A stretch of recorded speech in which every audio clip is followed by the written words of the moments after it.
Нам наред ни е 17-тото продолжение од серијата Агапе. Значи, дефинитивно најдолгата серија што сум ја држал овде, воопшто во мојот живот. И не знам, не верувам дека ова ќе биде последниот дел. Ќе видиме како понатаму Господ ќе ме води, затоа што има уште до завршетокот на таа 13 глава. Да отвориме таму, 13 глава, прво послание до Коринќаните.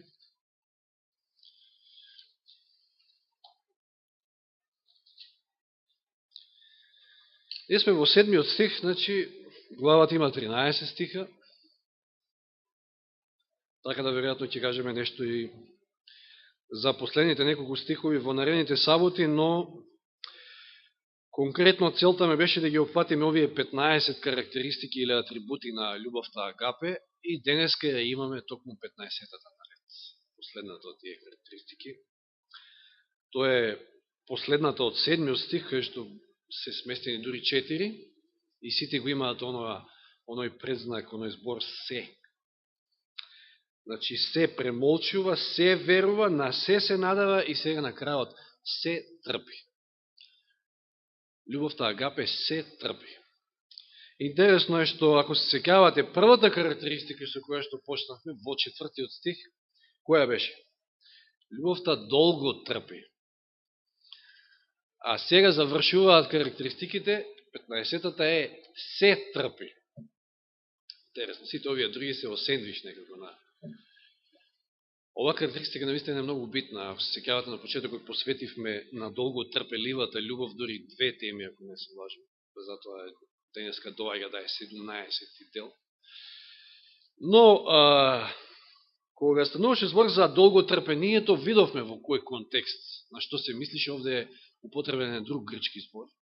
За разлика од овде во 7-миот стих, каде се користи зборот, и не знам сега дали точно ќе го изговорам, ја ни тука да ме коригира, хупомоне. Не знам дали така се изговара в грчки.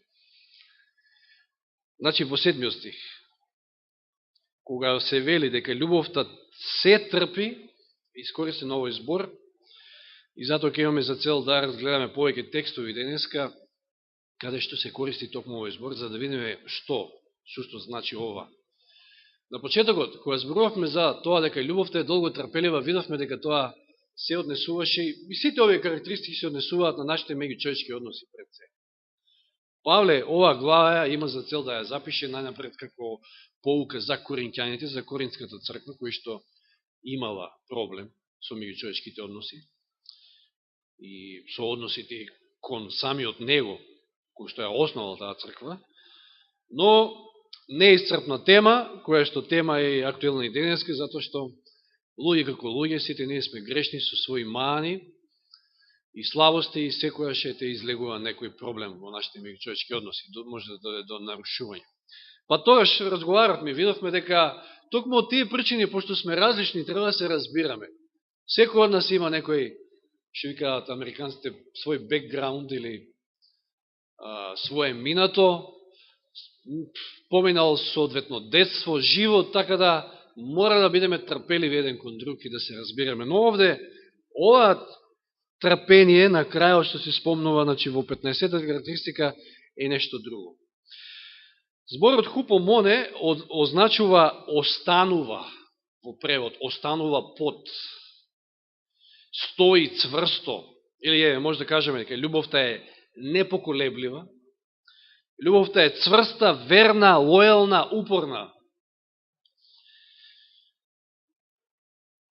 И тоа, највеќе овој збор се користи во контекст на поднесување или трпење на искушенија, на прогонства, на гонење.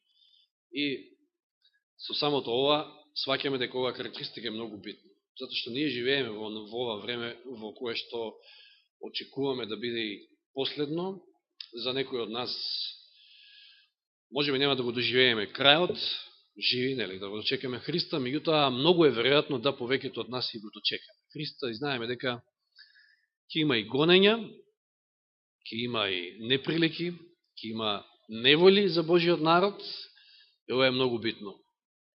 Љубовта трпи се, како последна од овие карактеристики. Да отвориме за таа цел најнапред во Јаков, посланието Јаково 1.12. Овде е искористен овој збор купомоне. Јаков 1.12. Овој стих гласи: блажен е човекот, значи среќен е човекот кој поднесува искушение. Овој збор поднесува е исто што и трпи. Кој поднесува искушение, зашто кога ќе биде испитан, ќе прими венец на животот, што Бог им го ветил на оние кои го љубат. Нашата љубов, односно нашиот карактер, ќе биде како испитан во последно време. Љубовта која што трпи се, поднесува искушение, поднесува неприлики, неволи. Дотвориме сега во второ послание до Тимотеј, 2 глава. Второ послание до Тимотеј, 2 глава. Читаме од 8 стих, па до крајот од главата. Од 8 до 13. Второ послание, 2 глава.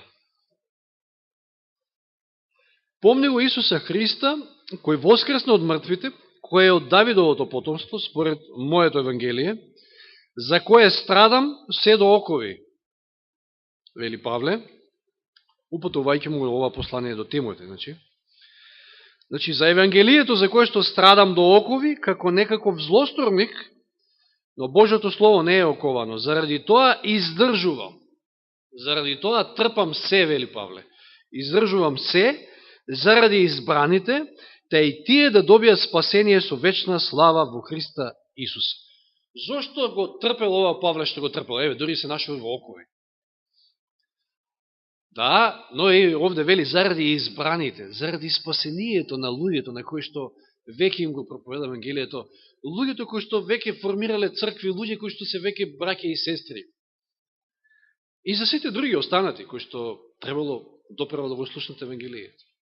Како што минатиот пат скажувавме, мислам дека при крајот може ќе прочитаме тој стих повторно, Павле вели: јас се излевам комплетно, целосно, само за да некој од вас се спаси.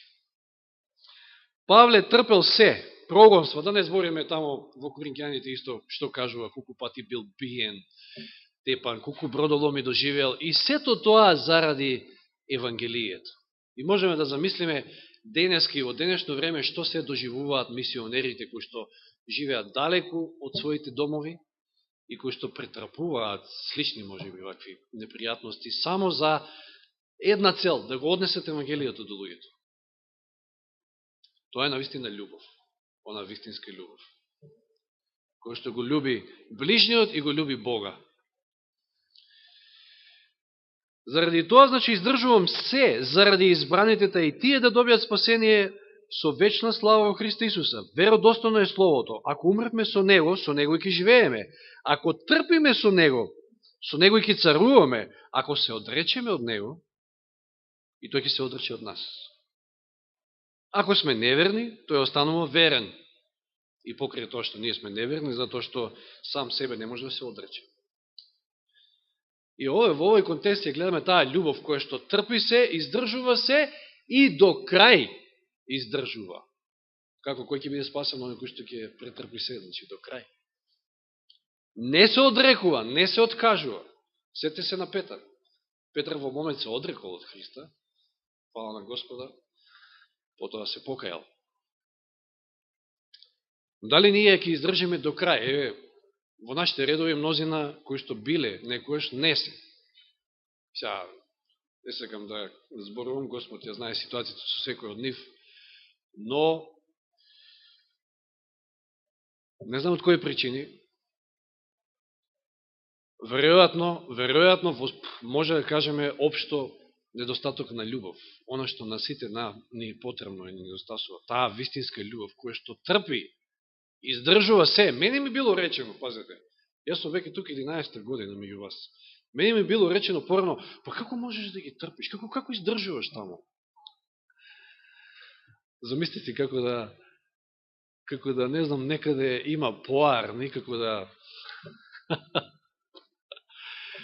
По сите ние сме луѓе, сите ние со своји слабости, ако ние не се трпиме, значи таа љубов мора да биде присутна.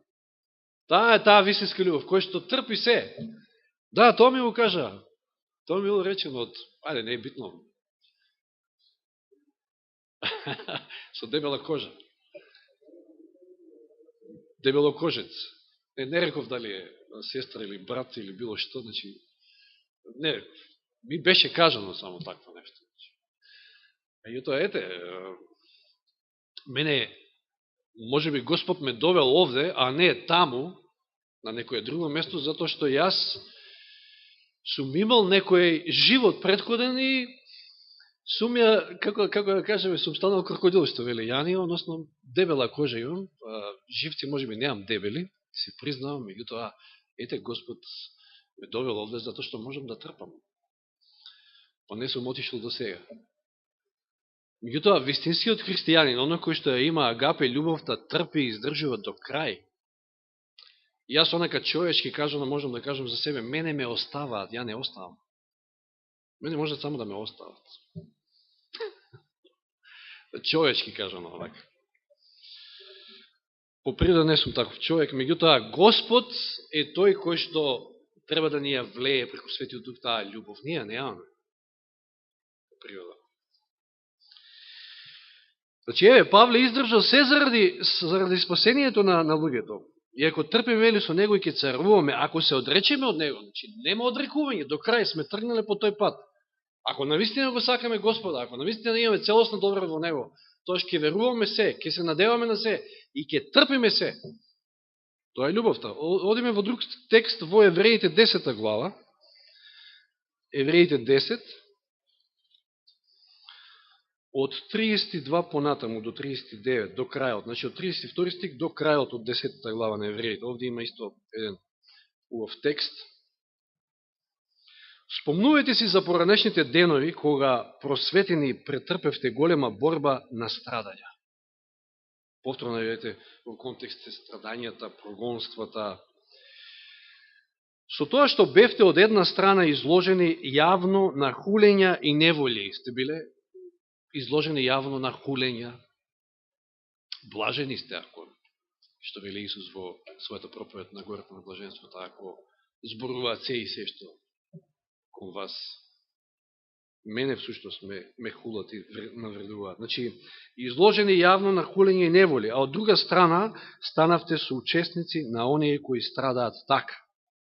Значи, дури и соучесници во страдањата на другите. Тоа е христијанинот. Тоа е љубовта. Зашто страдавте заедно и со оние кои беа во окови и со радост го примивте разграбувањето на својот имот, знаејќи дека имате подобар и траен имот. Видите какви неволи. Разграбување на имот. Замислите си да ви се случи такво нешто во живот. Се што имате да изгубите. Да ви го разграбаат. И така, не отфрлете вашата доверба, која има голема награда. Имено вам ви е потребно трпение, еве го тој збор, за да ја исполните Божјата волја и да го добиете ветувањето. Зашто уште малку, уште многу малку, и оној кој доаѓа ќе дојде и нема да се забави. Нашата надеж во Господа, во неговото доаѓање. А мојот праведник ќе живее од верата, ако ли се повлече, мојата душа нема да благоволи во него. А ние не сме од оние кои се повлекуваат за погибел, туку од оние кои веруваат за спасение на душата. Љубовта која што трпи се, љубовта која што трпи до крај, љубовта која што не се повлекува, не се одрекува, видовме во претходниот текст, овде не се повлекува, останува до крај. Па зарем на крајот на трката треба да се откажеме, кога сме пред самата цел. Некој од нас трча и 50 години, може би цел живот од раѓање. Нема откажување, тоа е вистинската љубов. Трпи се. Било какви страдања, било какви неволи, разграбување на имот, значи штети, било што. Постојана, упорна, непоколеблива, тоа е љубовта, која што трпи се.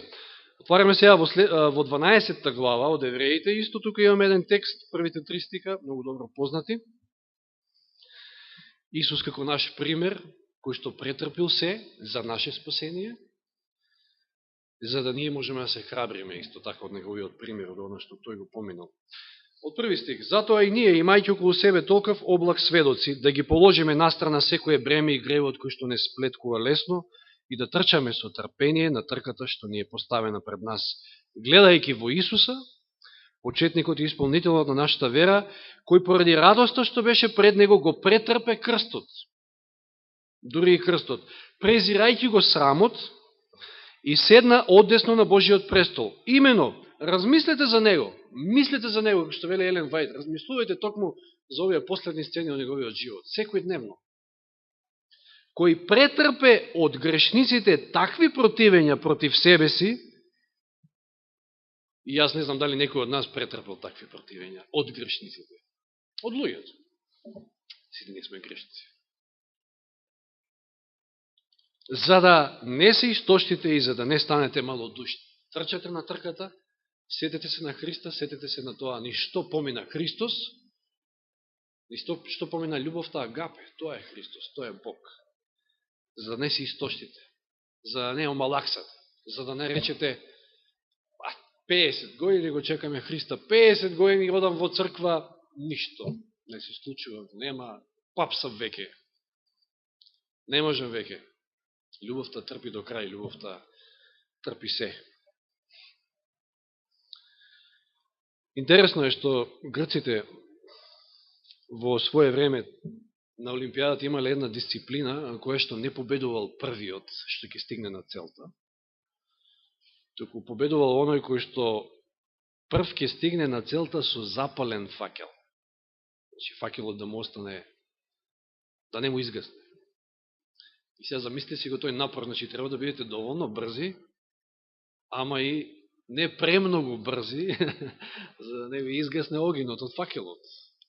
Тоа е трпение, тоа е интересно, тешка, интересна дисциплина. Така и ние сме на трката.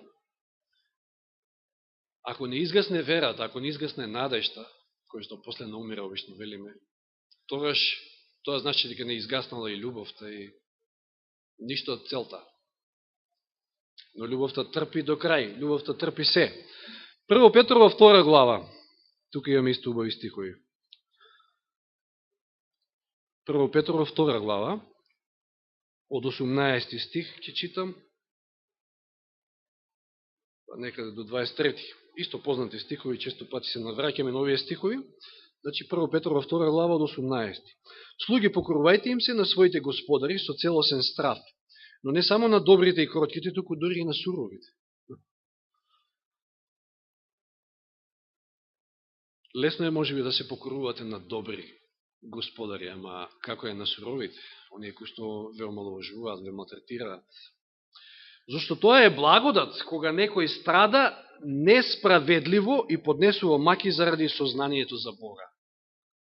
Тоа е блажено, ако страдате заради Бога.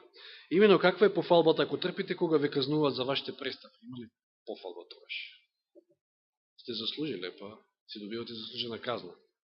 Нема, но ако страдате и трпите, кога правите добро, тоа е благодат од Бога. Видите, љубовта трпи, мора да трпи вакви работи. Значи, вие правите добро, Исус ни е повторно совршен пример. Правил само добро на оваа земја. Совршено ги любил, значи сите. Немал омраза кон никого, па што претрпел, ништо морал да помени. И ние често пати знаеме да омалаксаме, да ни падне верата, да ни исчезне љубовта, па не дај Боже да се јави омраза кај нас, ако сте му направиле 100 добра на некого и он на крајот може би враќа со зло. Тешко е, наистина тоа тешко е на човечка кожа да се поднесе такво нешто, но љубовта трпи се, па дури и вакви ситуации. Зашто за тоа сте повикани, вели следниот стих. Зашто сме повикани? Па да трпиме и вакви работи. Зашто и Христос страдаше за вас и ви остави пример за да врвите по неговите стапки. Значи, тоа е доказ, ако трпите, ако минувате из такви ситуации, тоа е доказ дека вие одите по неговите стапки. Ако на него му велеа со силата на Велзевул ги истерува демоните, па што останало до вас и на вас ки ви велат така? И вас ки ве обвинуваат дека сте демонизирани, дека сте луди, дека не знам што, забегани.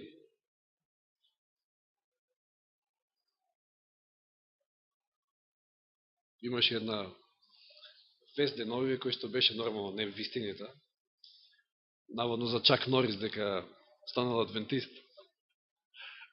Меѓутоа тоа беше смешка, повеќе, мислам, од самиот текст се гледа и наводно, пошто станал адвентист, па сега станал и веган, и вегетаријанец, и вика сега по него милиарди луѓе на светот полудеа по вегетаријизам. Односно по веганизам, да. И тоа беше само смешка, да ме кете колку е силен и мокен Чак Норис, онако направи нешто и сите одат по него, сите го следат неговиот пример.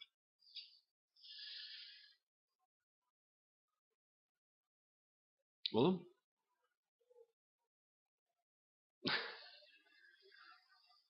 Да. Често пати дели на смешка вела, па из оваа наша ситуација ни е потребен некој Чак Норис и ќе ја реши одма. Не е Бог тој. Каде застанавме? Да. Значи, ни остави пример за да врвиме по неговите стапки. Затоа сме повикани, вели, тој не направи греф за Исуса и не се најде измема во неговата уста. Тој кој беше навредуван не враќаше со навреда, еве сега спаѓа она долго трпеливост. Кога страдаше не се закануваше, туку се предаде себе си на оној кој суди праведно. Се му предал на Господа во Божи раце. Целосна надеж, целосна потпреност пред Господа. Така и ние треба да живееме, драги браќи и сестри. Да правиме добро. Мајка Тереза дори така рекла. Правете добро, ќе ви враќаат со зло, ако правете пак добро. Тоа е Христовиот пат. Тој ни оставил таков пример. Љубовта трпи се. Сега да отвориме во Битие, 29 глава, и да се подсетиме на еден случај, што може онаа човечка љубов да направи и колку може да трпи онаа човечка љубов, па камоли љубовта агапе. Само за споредба. Битие 29 глава. Станал збор за Јаков. Да се посетиме како Јаков дошел до саканата Рахила. Да читаме од 16 стих, 29 глава.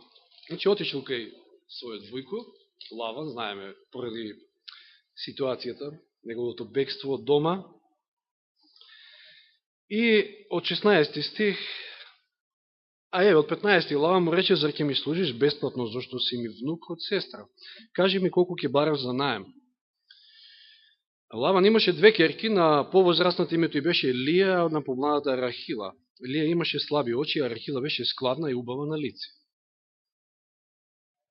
Маш како маш се загледал во оваа, помлада, убава на лице. Бидејќи Јаков се влюби во Рахила, рече, ке ти служам 7 години за твојата помлада керка Рахила. Луѓе, ова е научна фантастика во 21. век. 7 години да му служите некому за да дојдете до саканата.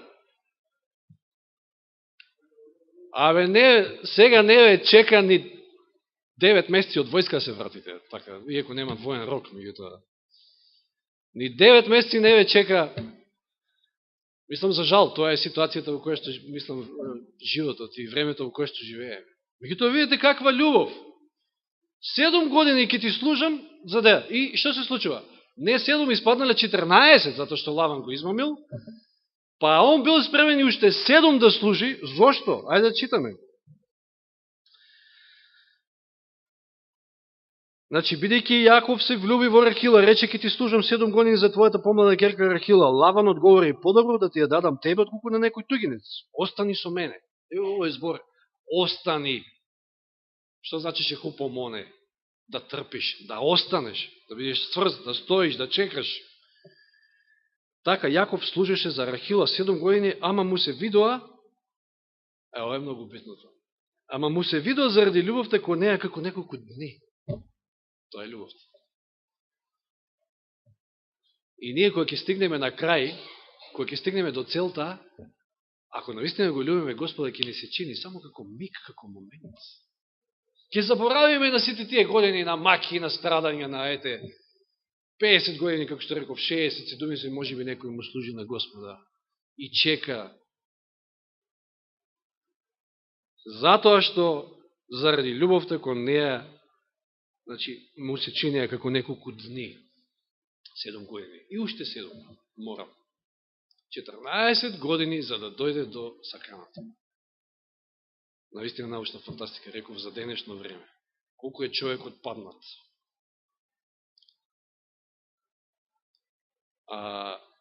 Што останува за Божијата љубов агапе? Ако Јаков можел ова да го направи за Рахила, колку ние го љубиме Господа и што можеме ние да сториме за Него? Значи, да трпиме и навреди, и не знам, и се.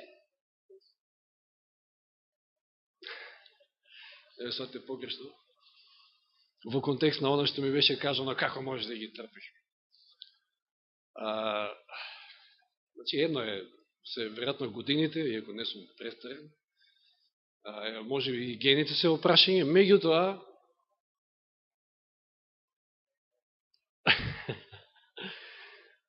јас дори сега сватив зашто на Јани му обелела косата.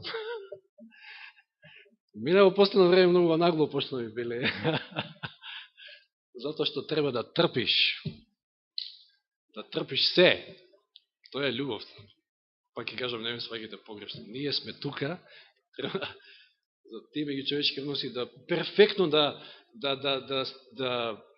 действуваат, да функционираат меѓу нас. Треба да имаме наистина една вистинска љубов. Да се трпиме еден со друг. Било што и навреди, и се. Тоа е вистинската љубов. Да отвориме во Евреите 11 глава. Еве уште еден пример, еден великан на верата, 11 глава Евреите. Токму таа глава ни зборува за и ни спомнува повеќе великани на верата, верни луѓе кои што навистина стоеле, биле цврсти и трпеле. Видите, Мојсей.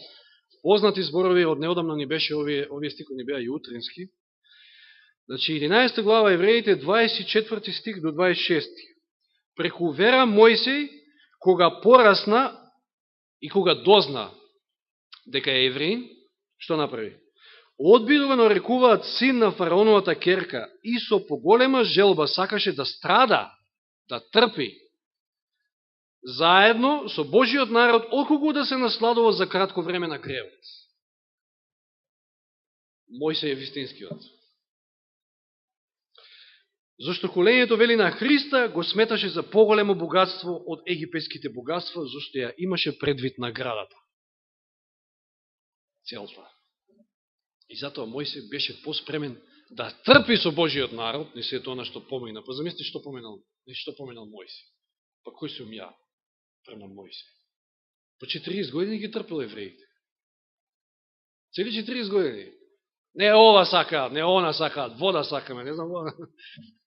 Не можеш да угодиш на секоја, нели? Но тоа е верата, точно, да. И тука испаѓа и љубовта. Трпи се, останува цврста, непоколеблива. Иако на крајот, нели, покажала едно нетрпение таму.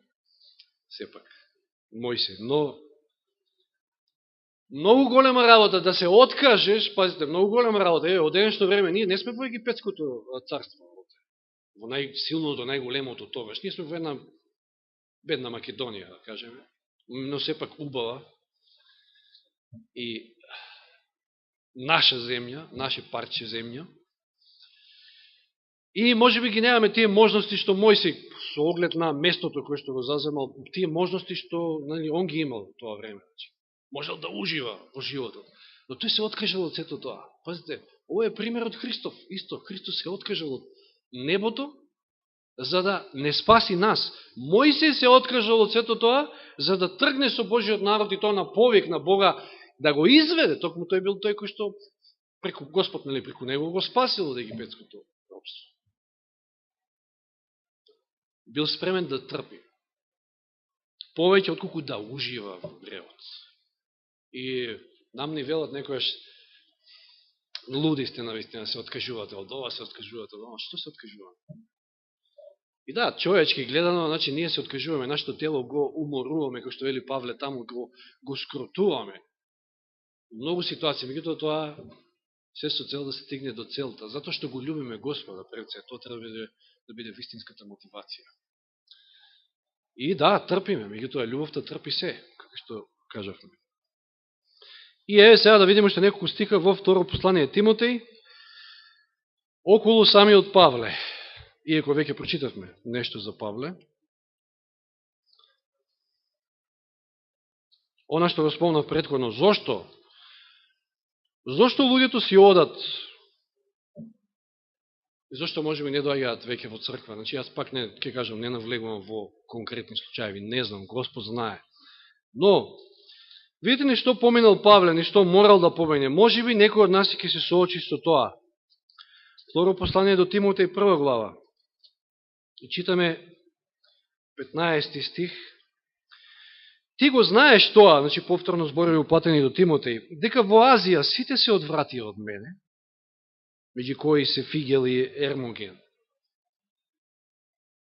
И потоа се заблагодарува на Господ да му даде милост, вели, на Онисофоровиот дом, зашто повеќе пати ме охрабруваше и не се засрме од моите окови. Туку кога дојде во Рим, грижливо ме побера и ме најде. Господ да му даде да најде милост пред Господа во оној ден и како се ми услужи во Ефес, ти најдобро го знаеш тоа. А погледнете сега во 4 глава од 9 стих, познати зборови. 4 глава од 9 стих. Погрижи се да дојдеш скоро при мене, зашто Димас ме остави. Често пати знам брат Зорано го цитира. Бидејќи го засака сегашниот свет и отиде во Солун. Крискент отиде во Галатија, Тит во Далмација. И да, ете, некои не издржуваат до крај. Повторно, тоа е поради недостаток на онаа вистинска љубов. Љубовта трпи се, љубовта трпи до крај. Се е во состојба да истрпи, да претрпи. И често пати знаеме да си замериме, како што минатиот пат кажав, за 100 денари, под наводници. 100 денари, имајќи во предвид онаа парабола со 10.000 таланти и 100 денари. Зато велам под наводници. Значи за ситница. И ќе се налютам, и ќе седам дома и не идам во црква и... Не е вред, не е, тоа е недостаток на љубов. Ништо друго не е. Значи, еве, вели, Димас ме остави, бидејќи го засака сегашниот свет. Значи, има може и такви. Затоа што го засакале светот, се вратиле назад во светот. Овој во Галатија, другиот во Далмација. Само Лука е при мене, земи го Марко и доведи го со себе, зашто ми е полезен за службата. Тихих го прати во Ефес. Кога ќе дојдеш, донеси ја наметката што ја остави во Троада, при Карпа и книгите, особено пергаментите. Ковачот Александр ми направи многу зло, Господ ќе му плати според неговите дела. И ти пази се од него, зашто им се противеше многу на нашите зборови. При мојата прва одбрана никој не беше со мене. Сите ме оставија, или Павле. Ова е тешко. Ова е наистина тешко, да човек се најде во една ваква ситуација сам. Оставен од сите, сите испопаѓале, сите оставиле ни вера, ни ништо не се знае, кој по свет, кој натака, кој навака, и вие сте сами. Може би некој од вас тако нешто ќе доживее, не знаеме. Знаете, додека е се уште благосостојба, вели Елен Вајд, црквата се полни, ама кога ќе дојдат неволите и прогонството, тоа ќе се види која има онаа вистинска љубов агапе, која е навистина на Божја страна. Сите сме силни, сите го следеле Христа кога бил популарен, ама после кога дошел оној час, апсењето, се откажале и Петар и сите ученици. Значи, при мојата прва одбрана никој не беше со мене, туку сите ме оставија, нека не им се го засмета Господ тоа за грев. Би додал јас овде. Ова е вистинскиот дух Христов, што ги има Павле, но, вели, но, кој не остава? Но Господ застана со мене и ми даде сила за да се исполни проповедањето преку мене и да чујат сите народи и се избавив од лавовската уста. Господ не остава, тоа е таа љубов агапе. А ние, ако имаме таа љубов, ќе претрпиме се. Ќе претрпиме до крај. Љубовта трпи се. Љубовта е таа која што ги љуби и оние кои што се тешки луѓе да се љубат. Тоа е исто еден предизвик за нас како христијани, да трпиме, да ги трпиме пред се оние кои што се тешки луѓе по природа. А што ние да не сме па поарни, ако размислеме вака. Римјаните 5.8, златен стих за мене, значи, многу убав стих. Римјаните 5.8, што направи Христос за нас? Како тоа се одлучи да дојде да умре за нас? Па кој од нас беше нешто многу, му беше симпатичен, многу добар или не знам, за да дојде да умре за нас? Како Господ гледаше на нас? Како Господ гледа на нас? И денеска 5.8 Римјаните, но Бог ја покажа својата љубов кон нас со тоа што Христос умре за нас, додека уште бевме грешници, никакви. Па кој сме ние да не го сакаме оној кој што ете во наши очи може би никаков? Тежок навистина за да се сака. Тоа е вистинската љубов, агапе. Што по природа немаме, но треба се молиме. Значи, љубовта верува се, љубовта се надева во се, како што минатиот пат зборувавме. И љубовта трпи се. Се додека сме од оваа страна на историјата, за секого има шанса, за секого треба да се молиме. Милоста е се уште присутна, секој може да се спаси. Еве, за такви тешки луѓе, кои што потекнувале од Коринската црква токму, кои што Павле е основал, тој им вели, и му патува вакви зборови. Ги читавме овие стихови од неодамна, сега со ова ќе привршуваме. Значи, 2 Коринќаните 12 глава 14 и 15. А јас, второ послание до Коринќаните 12 глава 14 и 15. Вели, еве готов сум да дојдам при вас и по трет пат ако треба. Знаете, зборував минатиот пат, го објаснувам овој текст поопширно. Значи, почнале да се сомневаат во него. Почнале да се сомневаат дека тој ги искористува. Иако, кој што самиот вели, не дојдов да барам пари од вас, јас самиот си издржувам, значи, никаква корист немам од вас. Почнале да го напаѓаат по разни основи. Еве, готов сум да дојдам при вас и по трет пат и нема да бидам на товар. Зошто не го барам вашето, туку вас. Вие сте ми битни. Тоа е љубовта. Зошто децата не се должни да печелат блага за родителите, туку родителите за децата. Се поставува како родител од своите деца. А јас со најголемо задоволство ќе потрошам се и самиот ќе се потрошам за вашите души. Кога јас ве љубам толку многу, ќе бидам ли јас помалку љубен, се прашува Павле овде. Па и нека биде, потоа продолжува да не читаме понатаму. Тоа е љубовта, која што трпи, ги трпи и оние кои што се тешки за да се сакаат. А што да кажеме? Денеска, дури во самата црква, да не збориме за светот, разводот е толку присутен. И па ако љубовта трпи се чудам тоа како некој не може да издржи некого ни 5 дена. Колку и да е лош, колку и да е страшен, или не знам како. Денеска е баш така, што знаеме често пати со братјани да дискутираме. 5 години си во брак, 10 години си во брак и сега еден ден се будати, па не се сакам јас ти веќе, ајде. Секој по своја страна. Така ли бива? Погледнете го Јаков, сетте се на Јаков, што направил за Рахила. Да, поради недостаток на љубов се и разводите, поради недостаток на онаа вистинска љубов и ние знаеме да отидеме од Господа, знаеме да не издржиме до крај, а пред самиот крај сме, пред целта, дека Господ ни помогне да ни ја всади таа љубов, навистина, меѓу се друго да трпиме и омаловажување и се, само поради тоа што тој не трпи нас, само поради тоа што тој го направил она чудесно дело за наше спасение. Нека му е слава на Господа. Амин.